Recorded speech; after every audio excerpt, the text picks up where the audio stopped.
Welcome back. We are going to work on finishing the second half of reading the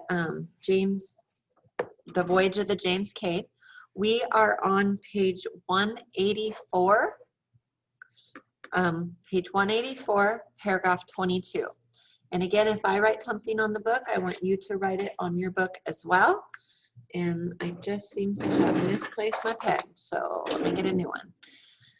Okay, it says, the next morning, the Caird gave a sudden sickening roll leeward. The painter carrying the sea anchor had been severed by a block of ice that had formed on it, out of reach. Beating the ice off the canvas, the men scrambled to unfurl the frozen sails, and once they succeeded in raising them, headed the Caird into the wind. It was on this day, May 2nd, that McNish abruptly gave up any attempt to keep a diary. We held the boat up to the gale during the day, enduring as best we could discomforts that amounted to pain, wrote Shackleton, in an uncharacteristically direct reference to their physical suffering. The men were soaked to the bone and frostbitten. They were badly chafed by wet clothes that had not been removed for 7 months and afflicted with salt water boils. Their wet feet and legs were a sickly white color and swollen. Their hands were black with grime, blubber, burns from the primus, and frostbite. The least movement was excruciating. So it talks about their conditions, and just any sort of little movement was excruciating. But they had wet clothes that had not been removed for 7 months. Can you imagine not taking your clothes off for 7 months, how nasty it would be underneath your clothes and how badly your skin would feel? I just can't imagine that. We sat as still as possible, wrote Worsley. If we moved a quarter of an inch one way or the other, we felt cold, wet garments on our flanks and sides. Sitting very still for a while, life was worth living. Hot meals afforded the only relief. Shackleton ensured the men had hot food every 4 hours during the day and scalding powdered milk every 4 hours of the long night watches. So because hot meals afforded the only relief, the captain, Shackleton, made sure that every 4 hours they ate something warm so that it could warm their body. Warm food helped them survive.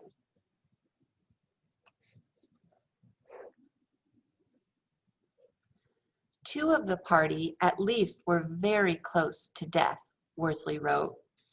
Indeed, it might be said that Shackleton kept a finger on each man's pulse. Whenever he noticed that a man seemed extra cold and shivered, he would immediately order another hot drink of milk to be prepared and served to all. He never let the man know that it was on his account, lest he became nervous about himself.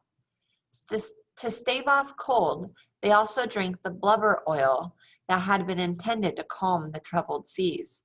As Worsley noted, the oil would have sufficed for only 1 gale. There were 10 days of gales on the journey.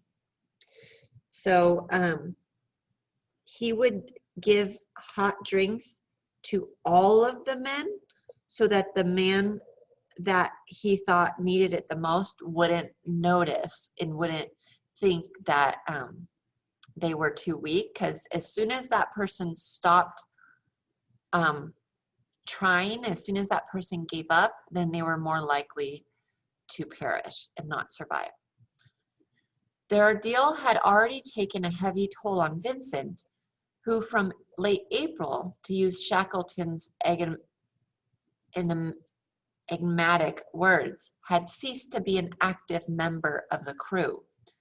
Worsley attributed the trouble to rheumatism, but the collapse appears to have been mental as much as physical, for later in the journey he does not appear to have been entirely incapacitated. Physically, he had been the strongest member of the entire Endurance company. McCarthy shamed them all. He is the most irrepressible optimist I ever met, Worsley wrote in his navigating book. When I relieve him at the helm boat, iced, and seas pour down your neck, he informs me with a happy grin, "It's a grand day, sir." So, being an optimist helps you survive. Optimist means that looking at the good in everything. So this is another way that you can survive, is to be an optimist, to see the good instead of the bad. Between Shackleton and Crean was a special rapport. As Worsley wrote, Tom Crean had been so long and done so much with Sir E that he had become a privileged retainer. As they turned in, a kind of wordless rumbling, muttering, growling noise could be heard issuing from the dark and gloomy lair in the bows, sometimes directed at one another, sometimes at things in general, and sometimes at nothing at all. At times they were so full of quaint conceits, and Crean's remarks were so Irish that I ran risk of explosion by suppressed laughter. "Go to sleep, Crean, and don't be clucking like an old hen." "Boss, I can't eat those reindeer hairs. I'll have an inside on me like a billy goat's neck. Let's give 'em to the skipper and McCarthy. They never know what they're eating," and so on. Worsley, despite the rank discomfort, was in his element. He was conscious of being in the midst of a great adventure, which had been his life's ambition. The fact that he was able to continue taking bemused stock of his shipmates is proof that he retained a sense of humor. Of McNish, there is very little record. Shackleton stated only, "The carpenter was suffering particularly, but he showed grit and spirit." McNish appears to have endured each day's developments with his customary dour, matter-of-fact forbearance. He had not been born to a life that had promised things to be easy. Shackleton himself was in extreme discomfort. On top of everything else, his sciatica had returned. So they have this extreme discomfort, but the fact that they had lived these lives that never promised to have things be easy, so their everyday life was hard. So that made it a little bit easier to endure all of these hardships, because their everyday life was hard, so they were used to enduring hardships. So being used to enduring hardships helped. Seeing it as a great adventure helped. So these were all things that helped them get through and survive this ordeal. At midnight on May 2nd, Shackleton relieved Worsley at the helm, just as he was being struck full in the face by a torrent of water. The gale had been gaining strength for 8 hours, and a heavy cross sea was running under snow squalls. Alone at the helm, Shackleton noticed a line of clear sky behind them and called out to the men below that it was at last clearing. Then a moment later, I realized that what I had seen was not a rift in the clouds, but the white crest of an enormous wave, wrote Shackleton. During 26 years' experience of the ocean in all its moods, I had not encountered a wave so gigantic. It was a mighty upheaval of the ocean, a thing quite apart from the big white-capped seas that had been our tireless enemies for so many days. I shouted, "For God's sake, hold on, it's got us!" After an unnatural lull, a torrent of thundering foam broke over them. Staggering under the flood, the boat nonetheless rose, emerging, to use Shackleton's words, half full of water, sagging to the dead weight and shuddering under the blow. The men bailed with all their energy until they felt the Caird float true beneath them. Then it took a full hour of bailing to clear her. So a huge wave almost sunk their boat.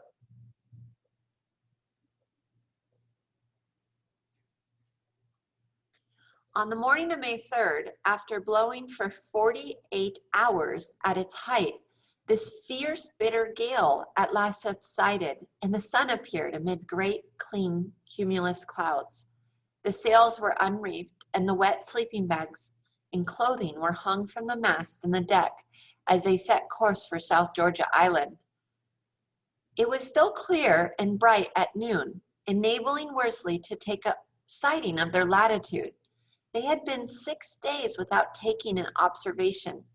His calculations revealed that despite the monstrous difficulties, they had covered 444 miles since leaving Elephant Island, more than half the required distance. Suddenly, success seemed possible. The good weather held, affording them a day's grace, as Worsley said. On May 5th, the 12th day at sea, the Caird made an excellent run of 96 miles, the best of the journey, in lumpy swell that racked the boat. Willis Island off the western tip of South Georgia was 155 miles away. On May 6th, a return of heavy seas and a northwest gale caused them to lay to again with a reefed jib sail. The next day, the gale moderated and they set course once more. Worsley was now increasingly worried about getting his observational sights for their position. Since leaving Elephant Island 14 days earlier, he had been able to sight the sun only 4 times. 2 of these, he noted, were mere snaps or guesses through slight rifts in the clouds. He continued, "It was misty, the boat was jumping like a flea, shipping seas fore and aft, and there was no limb to the sun, so I had to observe the center by guesswork. Astronomically, the limb is the edge of the sun or moon. If blurred by cloud or fog, it cannot be accurately brought down to the horizon. The center is the spot required, so when the limb is too blurred, you bring the center of the bright spot behind the clouds down to the horizon. By practice, in taking a series of sights, you can obtain an average that has no bigger error than 1 minute of arc." So he's saying this is how you have to navigate. So you have to have the sun to navigate. And so the whole entire 14 days at sea, they had only seen the sun 4 times. So only saw sun 4 times in 14 days. Pretty crazy, huh? When Worsley informed Shackleton that he could not be sure of our position at 10 miles, it was decided that they would aim for the west coast of Georgia, which was uninhabited, rather than the east coast where the whaling stations and rescues lay. So what they're saying, so over here is where the whaling stations are. Oops, sorry, you can't see it. Over here on this side is where the whaling stations are. But over here is where they're going to try to make landfall. Now, they don't like this idea of making landfall over here because there's no person who lives on this side of the island. So that means they have to hike over snowy mountains on this island to get to where the little tiny whaling village is on the other side of the island. But they would rather do that than come this way and completely miss the island. So they're like, well, if we come over on the top half, then at least we'll have a better chance just in case we're off course. Because if they come on the bottom half and they're off course, they'll completely miss it.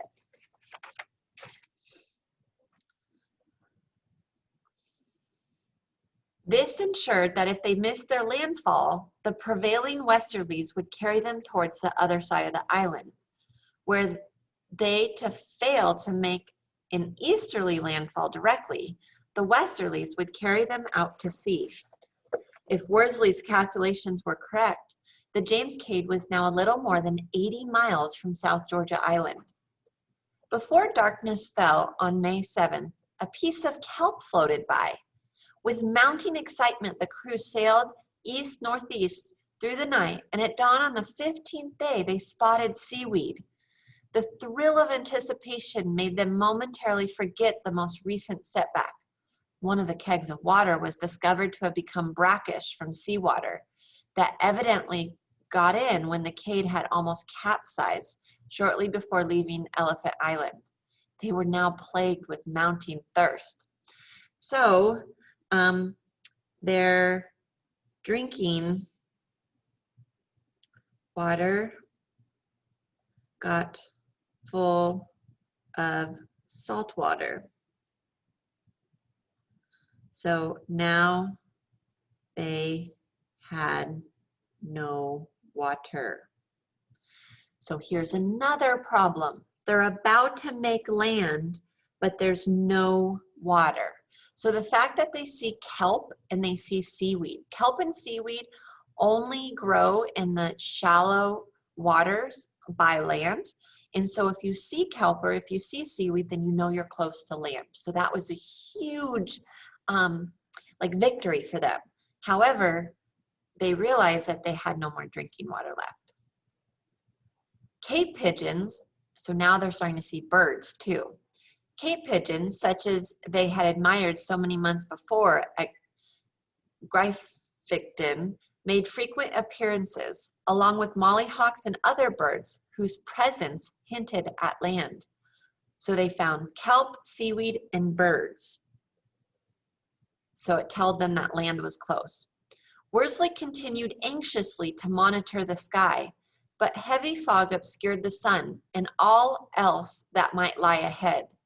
2 cormorants were spotted, birds known not to venture much beyond 15 miles from land.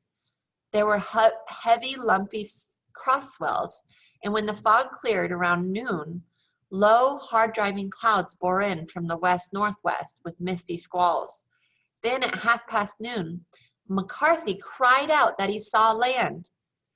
There, right ahead through a rift in the flying scud, our glad but salt-rimmed eyes saw a towering black crag with a lacework of snow around its flank, wrote Worsley. One glimpse and it was hidden again. We looked at each other with cheerful, foolish grins. The thoughts uppermost were, we've done it! The land, Cape Demidov, was only 10 miles distant, and it was on course with Worsley's calculations. So Worsley actually was able to navigate correctly. So again, that's where experience comes in. By 3 in the afternoon, the men were staring at patches of green tussock grass that showed through the snow on the land ahead.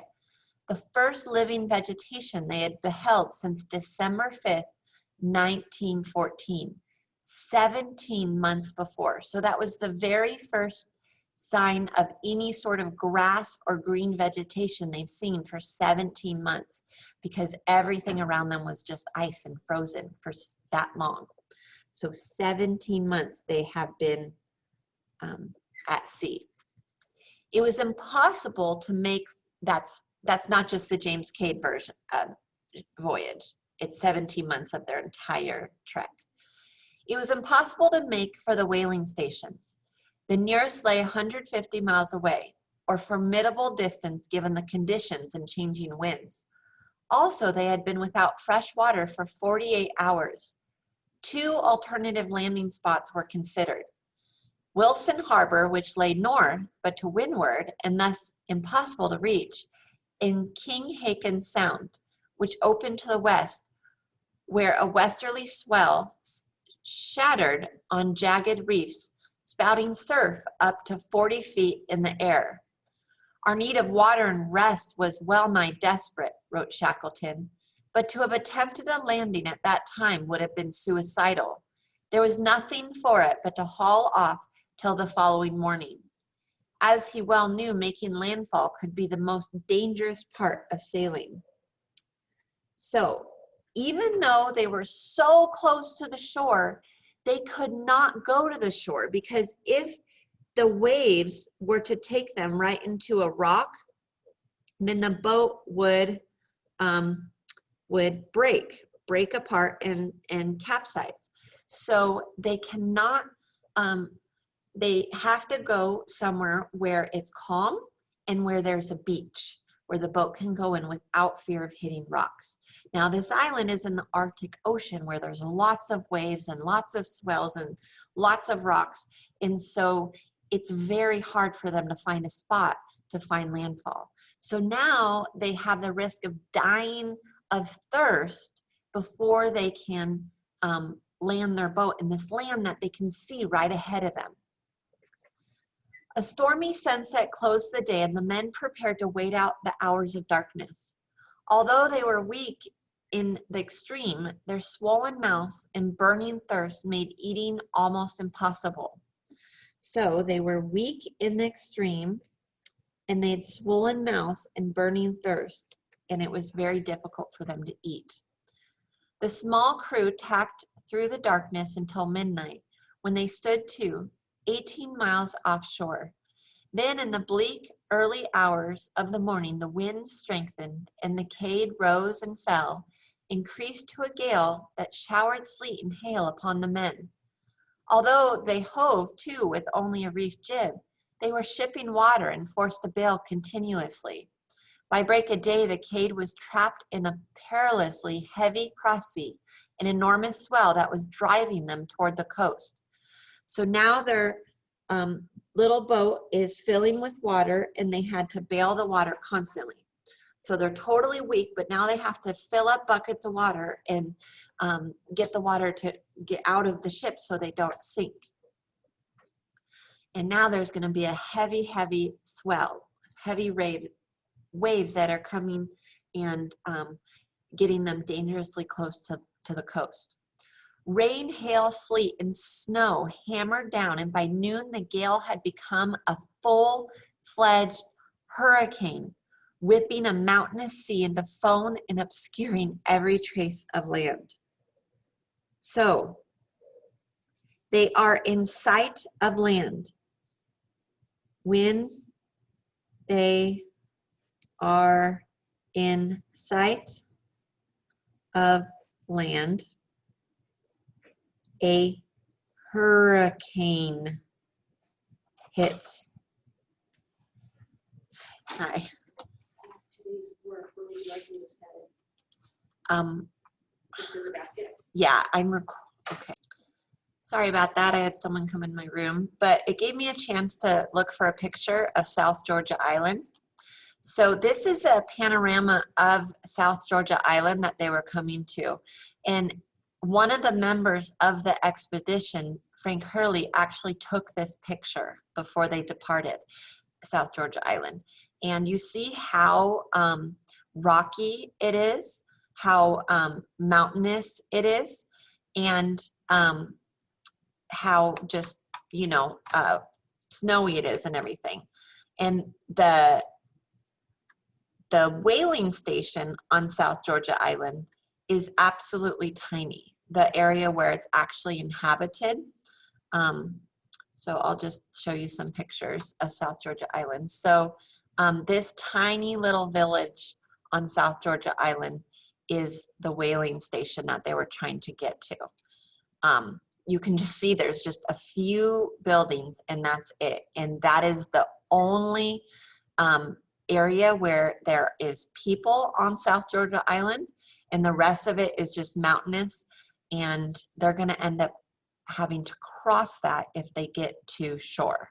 So then they have to cross it on foot to get to the civilization. Okay, so we're on paragraph 47. So now when they are in sight of land, a hurricane hits. None of us had ever seen anything like it before, wrote Worsley.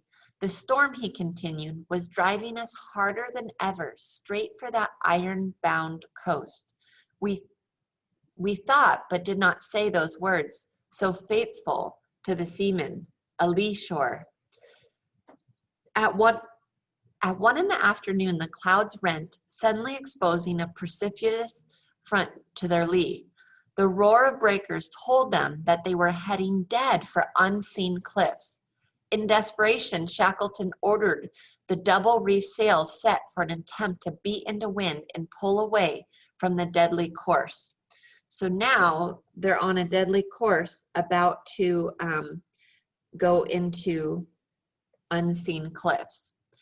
The mainsail, reefed to a rag, was already set, wrote Worsley, and in spite of the smallness of the reef jib and mizzen, it was the devil's own job to set them. Usually such work is completed inside of 10 minutes. It took us an hour. So it took them an hour to put up this sail so they could get away from the cliffs. As the James Caird clawed her way against the wind, she struck each heaving swell with a brutal thud. With each blow, her bow planks opened and water squirted in. Caulked with oil, paints, and seal blood, the Caird was straining every joint.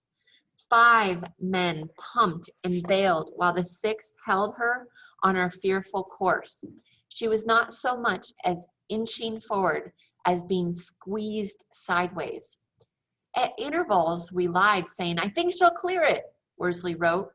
After 3 hours of this battle, the land had safely receded, when suddenly the snow-covered mountains of Anacostia Island loom out of the dusk to their lee. They had fought their way past one danger, only to be blown into the path of another. So now they were about to hit the shore of the main island, and they are able to get away finally to find out they're going to a smaller island and about to hit that smaller island.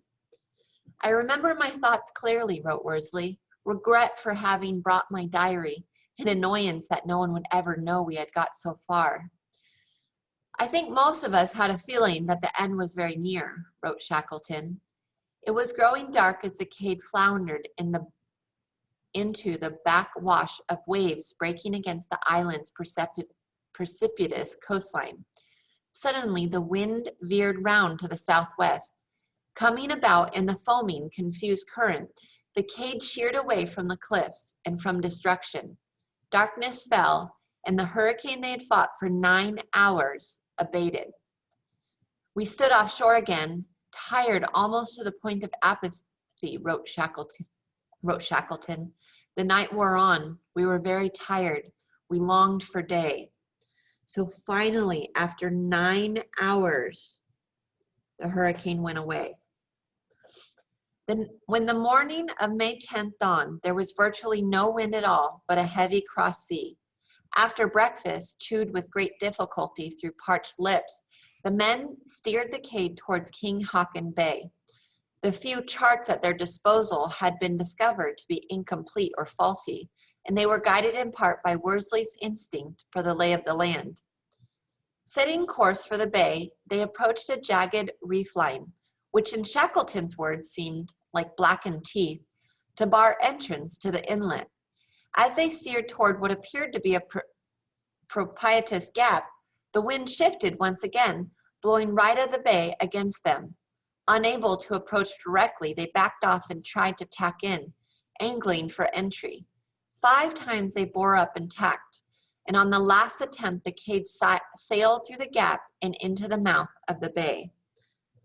So there is, like an island like this, and they had found this one area that kind of, so this is the island, the land, okay? And then their little boat is trying to get in this one little area where they're gonna be able to make landfall, where they can get past all these rocks at the edge. But it's kind of like a small opening, and the wind keeps blowing them back, and so they had to keep trying and keep trying and keep trying. So they made it after 5 tries. So again, that's a way to survive. You keep trying. If it doesn't work, then you keep trying. Because what's the alternative? If they give up, they're all dead. And all the people they left on shore at Elephant Island would all be dead as well. It was nearly dusk. A small cove guarded by a reef appeared to the south. Standing in the bow, Shackleton directed the boat through a narrow entrance in the reef. In a minute or two, we were inside, wrote Shackleton. In the gathering darkness, the James Caird ran in on a swell and touched the beach. Finally, they made it to shore. Jumping out, he held the frayed painter and pulled against the backward surge. And when the boat rolled in again with the surf, the other men stumbled ashore and loosely secured her. The sound of running water drew them to a small stream nearly at their feet. They fell upon their knees and drank their fill. It was, wrote Shackleton, a splendid moment. McNish's handiwork had stood up to all the elements, that the elements had flung at it. So McNish was the one who turned the lifeboat into a sailing boat. Throughout their 17-day ordeal, Worsley had never allowed his mind to relax and cease its calculations. Together, the six men had maintained a ship routine, a structure of command, a schedule of watches. They had been mindful of their seamanship under the most severe circumstances a sailor would ever face. They had not merely endured, they had exhibited the grace of expertise under ungodly pressure. Undoubtedly, they were conscious of having achieved a great journey. They would later learn that a 500-ton steamer had foundered with all hands in the same hurricane they had just weathered. But at the moment, they could hardly have known or cared that in the carefully weighed judgment of authorities yet to come, the voyage of the James Caird would be ranked as one of the greatest boat journeys ever accomplished. So together, the six men worked together. They maintained a ship routine, a structured command, a schedule of watches. That is another way that they were able to survive. So once they got to South Georgia Island, their journey was not over. Two or three of them ended up having to hike over the entire island and get to the whaling station through snow, through ice, through rain, without having proper gear, and hope that they didn't frostbite or fall or die, and they ended up making it. And it took 3 months for a ship to get all the way to South Georgia Island, all the way to Elephant Island to save the other members of the expedition, but every single member of the expedition survived. Every single member. There was 23 people in all survived. It's amazing. I still can't believe that no one died. So don't forget that these comprehension check questions are going to be your quiz questions. I will be adding 2 more questions, but I hope that by taking good notes that you will be able to do fine on the quiz. So I'm going to try to make the second 2 quiz questions be ones that if you took these notes, then you would know the answers. Okay? So thank you for watching my reading. I will see you next time.